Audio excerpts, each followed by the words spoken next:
Hello, I'm David Cassidy with the market update today, Thursday the 16th of April. Global equity markets have opened positively this morning after yesterday's sell-off, which saw the FTSE 100 fall nearly 200 points or 3.34% and the S&P 500 fall 2.20% as poor US company earnings and economic data releases offset some of the recent optimism from the slowing spread of the coronavirus, which would allow the lockdowns to be lifted. Goldman Sachs, Citigroup and Bank of America yesterday joined JP Morgan and Wells Fargo in setting aside billions of dollars for potential bad debts. Although US retail sales fell by a record 8.7%, it shouldn't have been a surprise. Buying a car or a new outfit was probably a secondary consideration given the lockdowns and rising unemployment. Additionally, the Fed Beige Book stated the obvious, saying economic activity contracted sharply and abruptly in recent weeks. As this doesn't constitute new news, I won't comment further except to repeat that because equity markets like predictability, not uncertainty, they are currently trading on every news headline, and as such, we expect equity market volatility to remain elevated. Furthermore, as we've previously stated, while we are clearly heading towards a global recession, it will be a unique recession as the coronavirus outbreak is a transient issue that is being countered by unprecedented and coordinated government and central bank policy responses.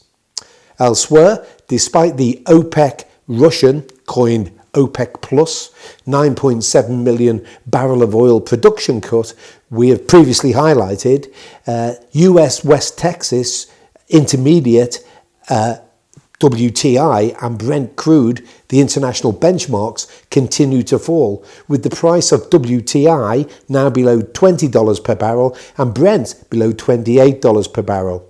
As an aside, given the fact that BP and Royal Dutch Shell account for nearly 12% of the FTSE 100, this was the main reason for the UK FTSE index underperformance relative to the rest of the world. Despite the fall in the oil price, as we highlighted last week, the collapse in oil prices may have more to run. While it was an historic output cut, it did officially end Saudi Arabia's price war, it is likely to prove futile as it's unlikely to put a floor under the oil price given it fell well short of bringing any sort of balance to the market following the dramatic fall in demand caused by the coronavirus lockdowns. And as we commented a month ago on the 6th of March, a repeat of the 1980s when the price of oil collapsed to $10 a barrel is now a possibility as supply is still greater than demand. And more importantly, the world is literally running out of space to store all this oil. The question is cheaper oil a good thing?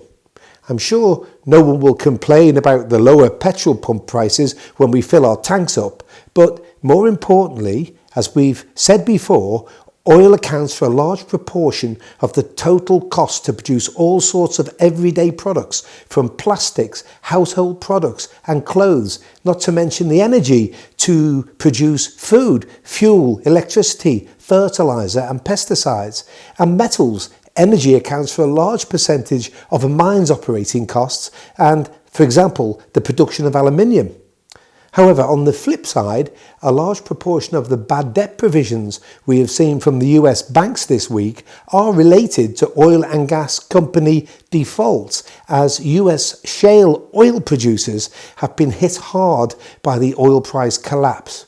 Additionally, as shale producers have cut back on drilling and fracking new wells, thousands of direct and indirect jobs have been and continue to be lost, which is contributing to the record US jobless data.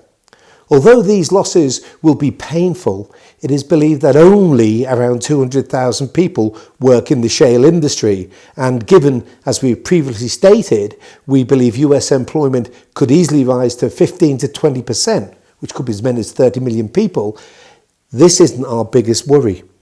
Consequently, we believe it is good news as the low oil price will help to subsidise and spur economic growth just as the global economy needs it most, and it more than offsets the concerns about the US shale oil job losses.